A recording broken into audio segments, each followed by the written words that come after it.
What is going on, everybody? Welcome to Killers and Thieves. I'm your host, Birdman, known as Falcon.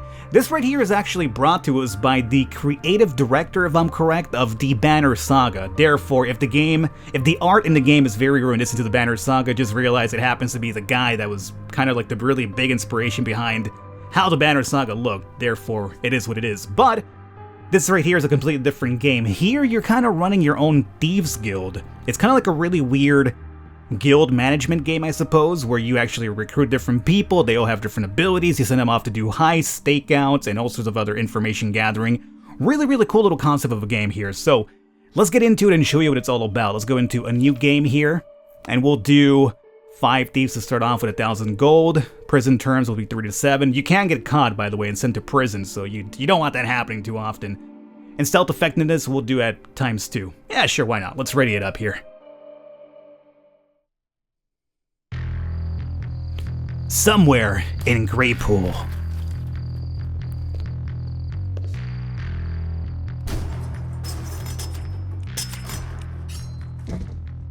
Oh, good. You still have your hands.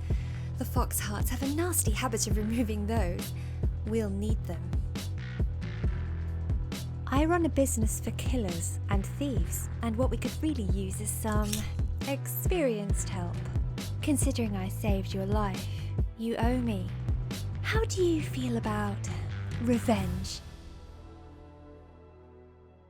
You know, as long as it's served cold, I'm all in for it. Okay, and this right here is going to be kind of like our guild, where we are doing our little thieving stuff, all of our planning and stuff like that. Of course, it actually moonlights as a bar, but you know, as long as they don't know what's happening downstairs, it's perfectly fine. So you guys can pause and read this if you want to. I kind of have an idea what to do, so I'll give you my own fair share of the rundown here. So here, we'll be doing our training. Whenever our thieves level up, we'll be sending them here to train different type of options, different type of skills, different type of traits, so on and so forth. This is where we can kind of keep an eye on all of our thieves right now. You do always start off with random thieves. I always see Botch, however, as one of the starters. Candle, obviously, she's the one who saved us. We are Key, and you'll be completely random. So we have Ellen Corban, the potato, and Tanny Gurney, the Reaper. And they all have different abilities, as you can see right here. These will be like skills. So some of them will be really good at being able to, like, you know, use smoke bombs. Some will be able to lockpick. Some will be able to hide and move at the same time. So different abilities that will actually kind of come forward here. Now, let's go back to the headquarters here for now. We could also go into the recruiter, and if we want to hire some new people, we could take a look at that right now. So for instance, we have Birdie-Eyed, nickname is Wax, and this will tell you about the cost, the weekly gold cost for them, and how much it actually costs to hire them right now off the bat. And here would be our expenses, exactly how much is it costing us to keep these thieves recruited. Now mind you have to be careful who you hire, because a lot of thieves will sometimes turn on you. If you're not being paid well, if their morale is low, they could turn on you and also dime you out to the authorities out there. Like, hey, there's a thieves guild down there, go check it out. So you got to be really careful with that as well. The storefront will be very important, because here you'll be able to sell the items that you actually steal. You have to, you know, use a fence, obviously. So you could actually go out to the city and bully other stores to fence your items for them. And you want to do this because depending on the item you steal, it'll have a better sell value at a proper store. So for instance, we're at a bar, so obviously we shouldn't be selling clothing here, right? We want to be selling something like liquor. So we'll add liquor right here, and we have goods and clothing and goods, right? So these we'll hold on to, and whenever we bully another store into working for us, we'll give them the proper items. So for now, we'll just give the liquor away because we're at the bar, so that makes sense, obviously. So that's how we deal with that, and that's about it for now, I want to say, right? So here what we'll do is let's go over to the map. This will be a tutorial level. It'll tell us how, or at least it'll show us the basics of the heist. So here you can fail, and you'll be fine. It's just basically teaching you how to do the heist over here. We won't spend too much time right now because everything you steal here in this level, you don't get to keep it because it's a practice heist, so it's kind of really shitty. Believe me, I did this the first time, and I went through the entire level stealing everything, and then it was kind of like, oh, you keep nothing at all. Great. So here we have from scratch. For this one, we need 4 thieves. Candle and Key must be present. And a lot of missions will have like different requirements and stuff like that. Like sometimes it'll be like, you know, you need an elusive person, you need a lockpick, you need a tortoise. Yeah, there's a tortoise skill too, if I'm right. So for this one, we'll just go bam, bam, bam, bam, and we'll accept. You guys can pause over here and read this if you want to. Technically speaking, though, how it works out is you control all of your thieves on the fly. So, let me bring out 1, 2, 3, 4. We have guards roaming around the city, as you can see right now, right? As long as they don't find you up in the buildings, you should be okay. Although, whenever people start getting noticeable of you, like say I come up here and this guy spots me, my stealth meter will start dropping. If it hits yellow, then guards will stop on the streets to kind of keep an eye on me. If it's red, it means they're coming after me to put me in jail. So you gotta be careful with that. So at this point, as I mentioned, this is like a practice one, so what we steal here we don't get to keep. I just want to show you how it works out here. We won't spend too much time with this one though, because I'm going to get into the actual gameplay soon. Right now we're using Botch. Now Botch has the eavesdrop ability. What's cool about this, if I come down here, hide, and eavesdrop, it lets me see what's happening above. Just by hearing who's up there. So we can hear footsteps right now with Botch here. So it's a very cool skill to have. So, as we know right now, the first floor is actually rather empty. I'm going to take Key with me just in case we run into a locked item over here, or a locked door, a locked chest. Here we go. We have a locked one right now. So we'll use Key, who happens to have the lockpick ability, to get inside of over here. I should have taken a peek first, but I didn't. And of course, we found nothing at all. You see these windows right here? Guards can spot you from other buildings too. So you got to make sure that you're closing things properly behind you. And here we have this. Are you coming back up, guard? Yes. We must hide. So here I'm hiding in the shadows, but as you can see, my meter's going down. Meaning we can't be hiding in the shadows forever, otherwise they'll, catch on to me. So, did I not take what I wanted to, or what? Oh. How you doing, buddy? So as I mentioned, this is kind of like a practice hide. Whatever I do here, I don't get to keep. So, because of that, it's really unimportant. So let's all leave now. Could have gone worse, I guess, says Key. But you're not ready. The last time anyone opposed the Foxhearts, they were beaten and sold to slavers passing through the Blind Sea. Key knows this because he gave the order. That's why you're here, Candle grumbles. Already got plenty of reasons to quit, thanks. Key looks at the map of Greypool, one step at a time. Practice heist safely until you get the hang of it. The first thing you're going to need, he grunts, is an income. You shouldn't be selling your loot in the same place you store it. Let's find someone to do the work for you. And this will tell us about the fencing that we talked about, right? So, remember, we got to keep in mind that we have to pay our thieves every week. So, in 53 days, we have to pay 53, or in 6 days, not 53. In 6 days, we have to pay 53 gold. And this is what we have ourselves, and this is how much we have to pay every single week. The more they level up, the more thieves you have under control, the higher the pay rate as well. So, that's the reason why you have to go out there and do heist. So right now, we could do some stuff now. Right now, I'm going to focus on stakeouts to show you what this is about. So for instance, this right here, by the way, this is a side objective. I could assign thieves to this one over here, and in 3 days, we'll get the rewards if they are successful at this. So, let's do that one. Let me show you how this works out. And I'll use the extra thief left over to do a stakeout for us. So right now, we have a fresh blood side objective. Key offers to a handful of new recruits and puts them through their paces. The number of thieves assigned will affect the chances of success. Missions take multiple days to complete, shown in the upper right of the menu. Advance the day 3 times to complete this mission. So for 3 days, we won't have access to these thieves because they'll be busy with this mission here. So Key has to be present, so we add him. And we'll add... let's send Candle along with Botch and... We'll send Potato as well. I'll keep Reaper for the stakeout. So we'll accept that. They're underway. For 3 days, we won't have any access to them at the moment. So now with the extra person, I'm going to show the stakeouts. So what the stakeouts do for us, it'll give us an area, or give us an idea of the area around there. How many guards they're at, if there's any really place that has big money, and how poor it is, if we can find some stores to fence some stuff at. So it's a really important thing to stake out because it'll give you information about everything. So for now, we will do Homeboy up here to do, well, let's just come and bring him over here and do a stakeout. We'll add you and reveal the value of nearby buildings, so accept. So we need at least 1 day with that and 3 for the mission, so let's skip forward. As you can see right now, we have 1 silver coin, 1 right there, which is very low. The big money spots will be the gold coins for 1, and if you see a stack of gold coins, it means that they are loaded right there. And we found ourselves a different pub. Now luckily, unfortunately, we already have a pub ourselves, so we have a place to sell liquor at. But at least we have an extra one now, too. So let's advance the day one more time. And our side mission was successful. They might be worth something someday, Key remarks. The recruits managed to come back without raising any alarms or earning any wounds. All in all, a success. And we leveled up here as well, which we will take care of here pretty soon. Train at the headquarters by clicking the Thieves' training coin to improve stats or learn new abilities. 150 experience, 1 training point, and 25 morale.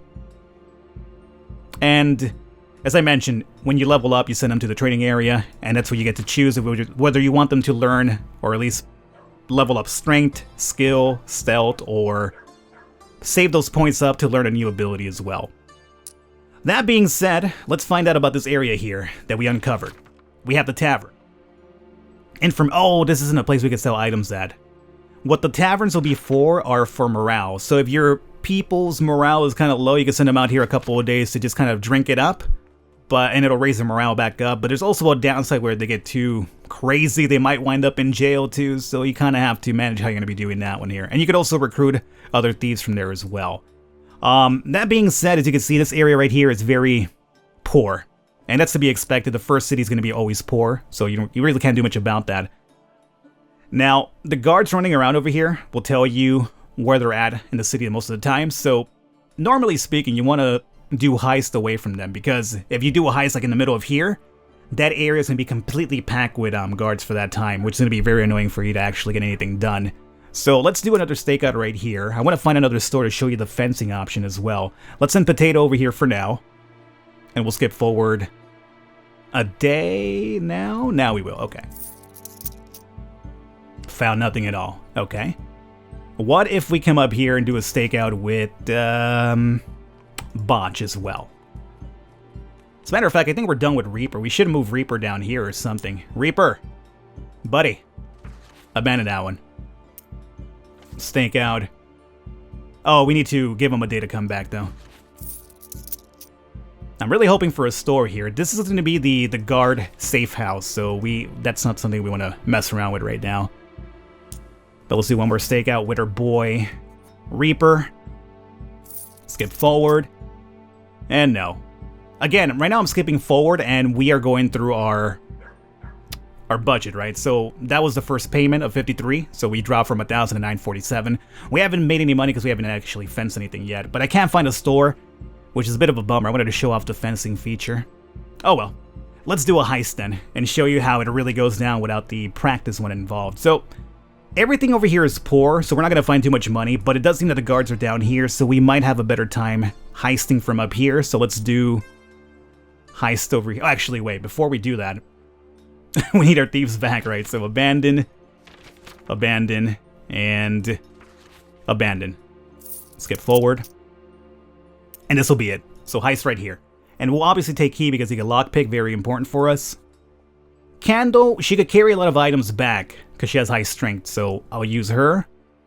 You are fighting, which is something Candle could do, so I'll use Botch and we'll use Alchemy. I'm not sure what Alchemy is for, but I should have trained my people up because I have extra skills too. Whatever. Accept. And this will be like the actual legit heist now. No practice. If I get caught here, it's, you know, they're in jail for a while. So this is where we're spawning from. We have 1, 2, 3, 4, 5, 6 buildings to go through, and a couple of exits as well. So, I have a guard up here already, as we can see. The first and second floors seem to be... Okay, second floor has a dude walking by. Now, are the guards staying up there, or are they going to come back down at some point? Hard to say. And this goddamn guard won't leave over here. Okay, you know what, buddy? Okay, screw it. I guess you could probably make a case that 4 people dressed identically together outside of a house is kind of sketchy. I guess that's oh, come on. I guess there's an argument to be made right there too with that, but whatever. So, let's find out what's happening over here. Hide and eavesdrop. So the staircase is going to be over here. So that guard that went up, he went up through here. This door is closed, so meaning if we get through there, we can close the door behind us and we'll be fine. Let's send Key for this one because I can lockpick in case I need it. Oh, here's another fucking guard, of course. Dude, what is it? This is a poor area. You're supposed to be far away from here. These assholes, let me hide momentarily. Can you... Amscray? Yeah, Amscray over there. Okay, let's go. Oh, fudge! We're fine, we're fine. Really? As you can probably imagine, you gotta have patience with this game too, which is something I don't really excel at too much myself, but hey. Alright. Botch, can you give me one more... Oh, this fucking guy's coming back, of course. Eavesdropper, he's up there. Can I go now? Let's go now. Okay, come over here, close the door. Is he coming up? No, he stayed behind, okay. So let's get some stealing finally done here. Good God. A silver candlestick, I'll take that right now. Now, you don't know how much these items cost right now, and they all have a different weight value. Like that one, it's costing me 3 to carry around. We have a rare small cask, and that one, 6 weight. Once I hit 0, I will be slowed down by half the speed, meaning it'll be really hard for me to stick around, so I should leave by that point. As a matter of fact, I should leave now, but he's also my... Oh! He's also my lockpick dude, so I need... Gotta go. Gotta go. Okay, we're fine. We're fine. We're okay. We're fine for now. Okay, so now let's come over here. So I could have him go, because he's filled up, but now, in case I run into like an area or a locked chest or a locked door, I need him to get through that door or that locked chest, so that's the reason why I'm keeping around now. Let's move over here, however, because we're having absolutely no luck with the other buildings thus far. So, Botch, let me get your eavesdrop happening here again, buddy. Okay, so first floor seems relatively okay, and it seems that this will be the stairway upwards as well. Let's use Reaper now to eye it out for me. Oh, Reaper's got terrible anonymity. You're at 16 only? Oh my god, it's terrible. That means that if I hide in the shadows with him, he'll be easy pickings. Very, very easy pickings. So technically I should go with Botch then. He's at 72 at the very least. Let me go up there now. Okay, let's come over here, close this door. We do know there's nothing in there because we eavesdropped already, so pop this open. Close behind us. Okay, we're fine. Anything here for us? We know it should be cleared up as well. No, nothing? Nothing at all. Now, mind you, if you're caught in a situation like this, you could jump out the windows, only if you're in the first floor. So, second, third, upwards, you probably will die. But first floor, you're okay if you need to do a quick getaway. But again, I'm not really too worried about MOGing. I just wanted to show you what the game's about. It's not something that, I don't have the patience for this type of game. Like, this requires a lot of patience, as I mentioned, and it's just not for me. But I'm pretty sure it could be for a lot of you guys watching, so I wanted to show it off here at the very least. Very cool, but you do definitely have to have patience, which is something I just don't excel at too much with. I hope you guys enjoyed it. This is Killers and Thieves. All the information down below will tell you about this game, how to pick it up for yourself. I will catch you next time.